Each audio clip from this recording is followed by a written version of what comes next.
Pemirsa, masih bersama saya Syifa Aulia dalam Berita Kaltim hari ini. Kembali kami sampaikan 3 berita utama Kaltim hari ini.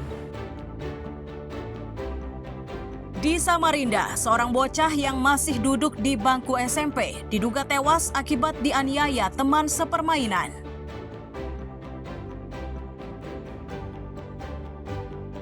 Sejumlah organisasi kemasyarakatan di Kaltim bereaksi menyusul pemangkasan dana bagi hasil oleh pemerintah pusat.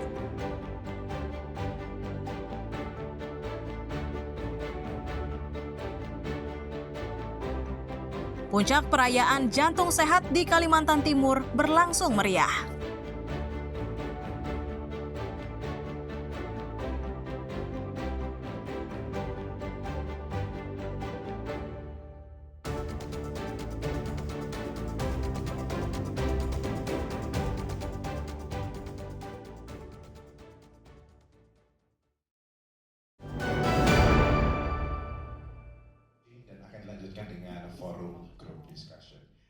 Sinkronisasi program pemanfaatan ruang atau SPPR Balikpapan dibahas melalui pertemuan yang digelar Senin siang. Ini dilakukan agar pengelolaan, penggunaan lahan, dan pemanfaatan ruang di Balikpapan berjalan dengan baik dan tidak ada lahan yang tumpang tindih. Sekretaris Daerah Kota Balikpapan menyebut aturan tata ruang sangat penting bagi pembangunan sebuah kota. Tujuannya adalah agar kota tersebut tumbuh dan berkembang dengan teratur, baik secara fungsional maupun estetika. Di Ibu Kota Nusantara, Balikpapan harus maju duluan, karena gerbangnya diharapkan pembangunan yang berlangsung di Balikpapan yang saat ini sedang giat, gencar, dan marak, tidak mengesampingkan tata ruang. Karena tata ruang itu adalah fungsi utama untuk menjadikan kota itu teratur, indah, dan sesuai dengan ketentuan. Ini adalah embrio dari semua proses pembangunan kita. Intinya, pembangunan boleh berjalan, tetapi harus sinkron waktu, sinkron lokasi, kemudian sinkron apa tiga ya. Untuk kelancaran acara. Wakil Ketua DPRD Balikpapan menegaskan jika dirinya sangat mendukung rencana program sinkronisasi tata ruang.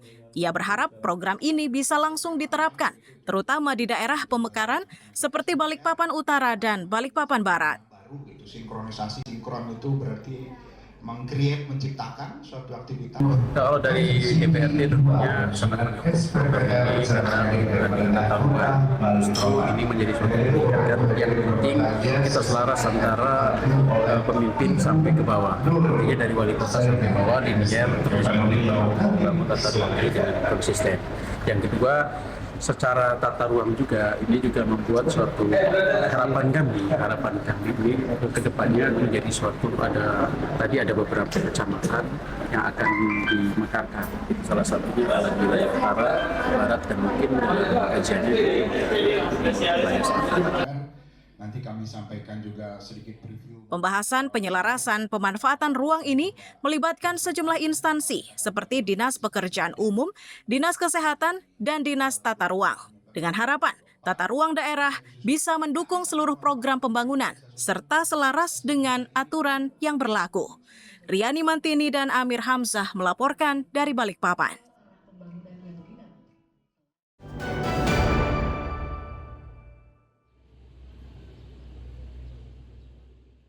Gambaran monumen Garuda Pancasila dengan ukiran motif khas Kalimantan akan menjadi penghias ujung Taman Makam Pahlawan atau TMP Jalan Perapatan 1 Tanjung Redap.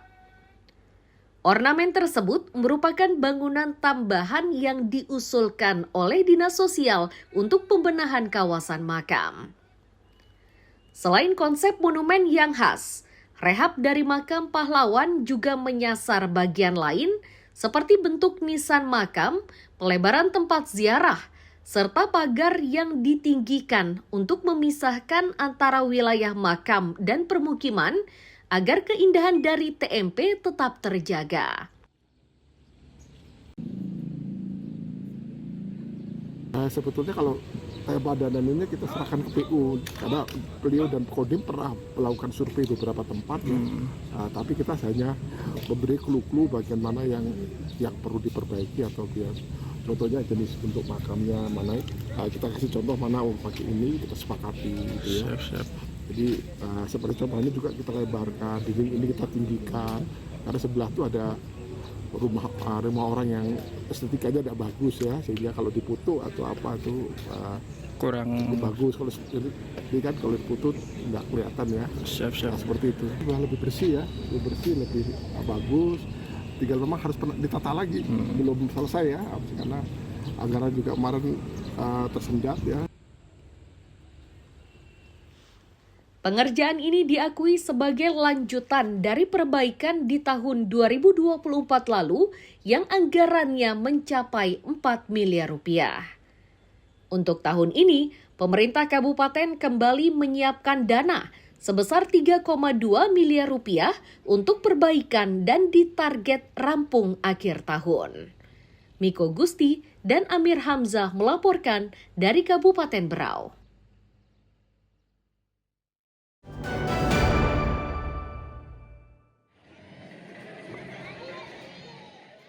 Adu kecepatan pada kejuaraan renang yang diikuti pelajar se-Kalimantan Timur ini berlangsung di kolam renang Mula Warman, Balikpapan, Minggu sore. Lomba tersebut digelar melalui kejuaraan akuatik antar pelajar. Kejuaraan akuatik antar pelajar kali ini bisa dibilang cukup meriah. Ini karena jumlah pesertanya mencapai 385 orang yang datang dari berbagai daerah di Kaltim. Dari jumlah tersebut, rentang usianya mulai dari 5 tahun hingga 17 tahun. Kita total peserta itu 385 peserta. Daerah seluruh wilayah Provinsi Kaltim, kabupaten kota yang ada. Kemudian usianya dari tingkat 5 tahun sampai senior 17 tahun ke atas.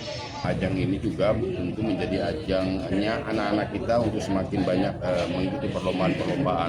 Karena kita tahu juga beberapa waktu ke depan ya, 2 minggu ke depan kita akan melaksanakan pekan olahraga pelajar ya. Oleh karena itu tadi saya coba memberikan saran kepada pemerintah kota untuk tahun depan ini dilaksanakan, tetapi permohonan kami supaya antar pelajarnya menjadi antar sekolah.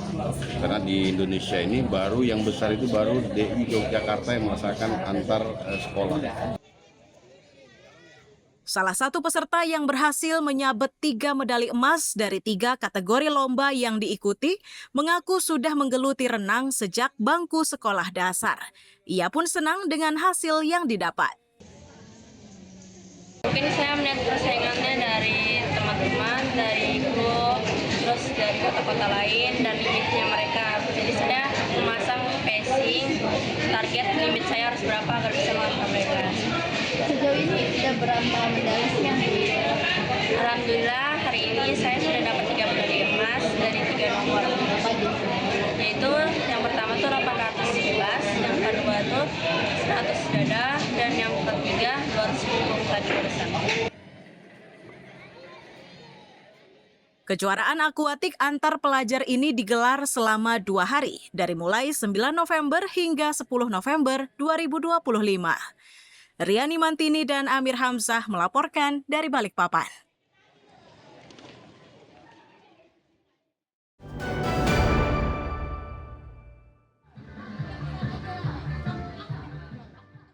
Suasana gembira mengiringi kegiatan senam jantung sehat yang dipusatkan di halaman Islamic Center Samarinda. Para peserta tetap bersemangat meski cuaca di kawasan tersebut diliputi gerimis.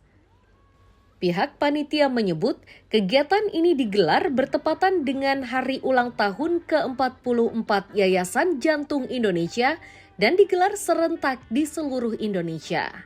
Khusus di Kaltim, perayaan HUT Yayasan Jantung Indonesia ini dihadiri peserta dari berbagai daerah di Kaltim.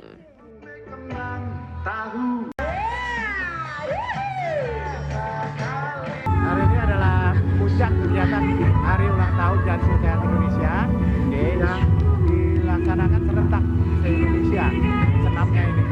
Dan tadi kita sudah mendengar sambutan dari Ketua Jantung Sehat Indonesia, Adisa Pohan Yudhoyono, dan sebentar lagi akan ada acara seremonial tingkat daerah daerah. Kemudian kegiatan ini dirangkai dengan bantuan sosial pada anak yatim dan para duafa.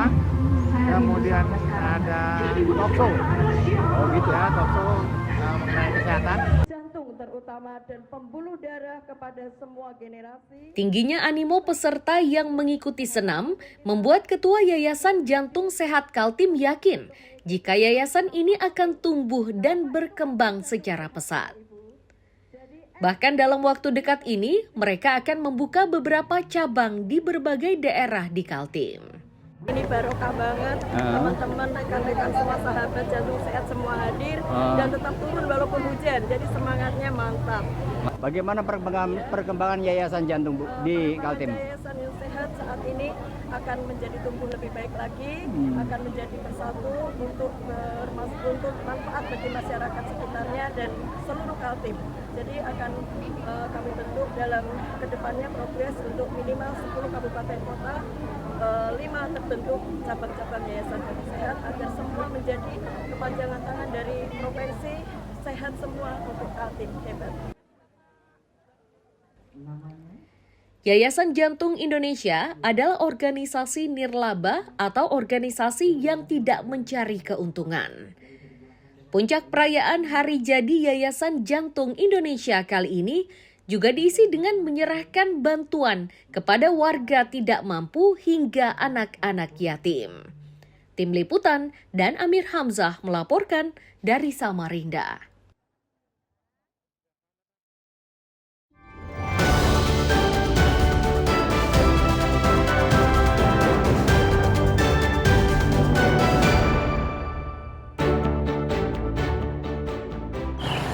Pemirsa, berita tadi menjadi akhir kebersamaan kita hari ini. Saya Syifa Aulia pamit undur diri, selamat pagi dan sampai jumpa.